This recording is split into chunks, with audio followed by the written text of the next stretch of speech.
Hi, this is Jill from Boomer Tech Adventures. You know, I've always wanted to be an artist, but alas, I have no talent. However, I want to share with you a free online tool I have found that allows me to sort of feel like an artist, and it's called Photoshop Online. So I'm just going to Google it right now. And you see it came up, Photoshop Online Tools. Now I can take a reasonable picture. I won't say it's an artful picture, but it's a reasonable picture. And so when I click on it, this is what I get to. Photoshop Express Editor. By the way, this also can be an app on your tablet or phone. If you look right across the top, you see there's a menu. It talks about some of their products, which are terrific. There's a place to take tutorials, which is also good. Tells you a little about the tools, and of course there's a help desk. But I tend to be one who doesn't read directions, so I'm going right to start the editor.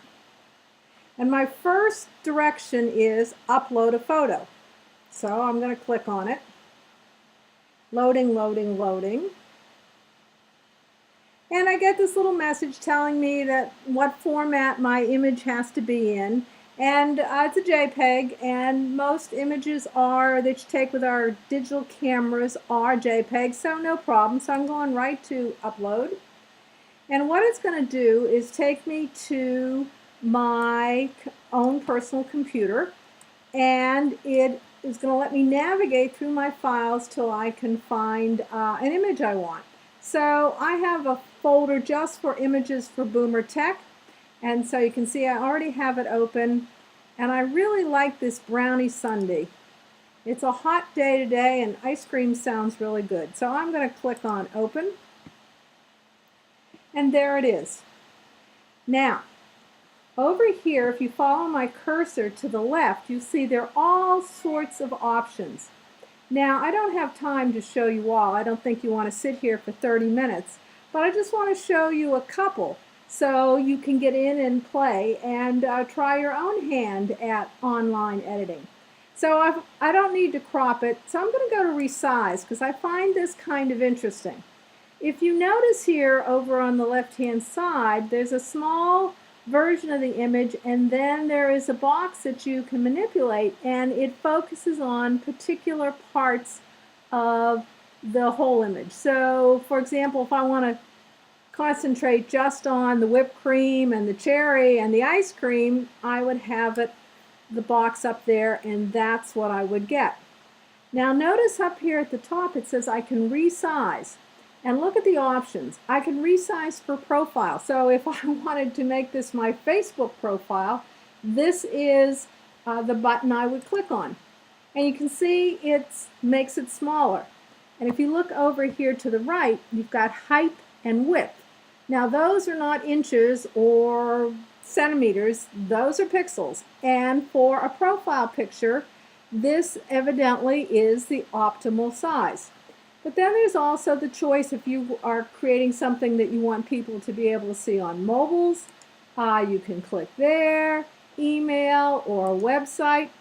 So I'm going to do something that I'm with this, so maybe for the Boomer Tech Adventures website. Now you notice when I click on the website icon, it doesn't capture the whole image. So I have to go back and move this box around. So I'm going to do that. And I'm going to focus just on that. Now, let's see what else I can do to it. I might want to change the exposure. And that's just light and darkness. So if I want this to appear that I'm in a fancy restaurant with candlelight, I might make it darker. Or if I want to convey the idea that I'm outside in a sunny day, I might choose to go up with the brighter or overexposing it. But I'm going to stick at the original. Now, do you notice when I go over here to the left-hand side, that when I mouse over something, I get a little dialog box that tells me what that particular feature does. Now, you can go down and you can look through them. Obviously, I don't need to get rid of red eye because there are no people. Then we can get down to adjustments, and there's different things that it does. And again, you can see as I mouse over it, it tells you exactly what the particular feature will do. However, my favorite is down here at Effects.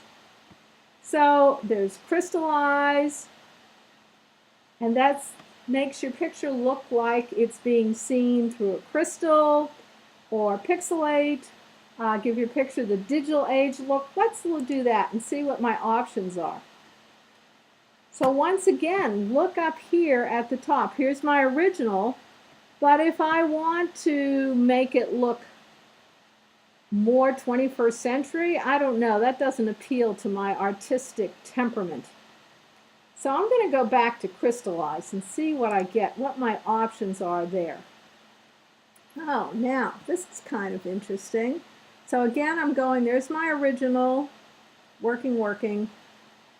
And I'm going to come up here where it is a little abstract. Now this is where it's kind of fun and it appeals to my artistic temperament that really doesn't exist, but in my mind I'm a artist on the streets of Paris. And I'm going to click there, and you see that I have now kind of an abstract. Well, let's get a little bit more abstract and go up here. Now look at that. Now, would anybody necessarily know that's a hot fudge sundae? Maybe not, but it's kind of interesting. So I'm going to leave that, and it's working.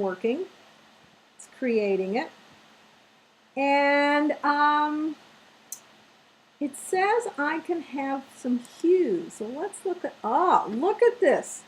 I can change the color balance. Well, look, you know, it's a hot day here where I am, and so I'm thinking this is minty ice cream, so I'm going to make it green. And so now I really have a very different version of my hot fudge sundae, but you know, it kind of appeals to me.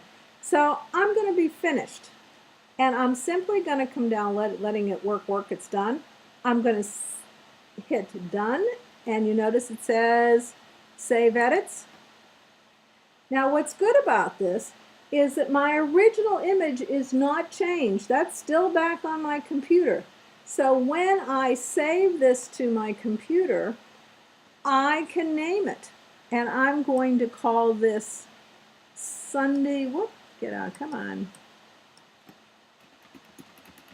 Sundae Mint. And it tells me what the file will be saved at, how big the file is, and so I'm going to go save. I go back to my computer. There's the name for the image. I'm still in my images for Boomer Tech. I'm going to save it. It's done. It's on my computer. I can do whatever I want with it now. I'm going to click done. And it takes me back to the original page where I can do another image.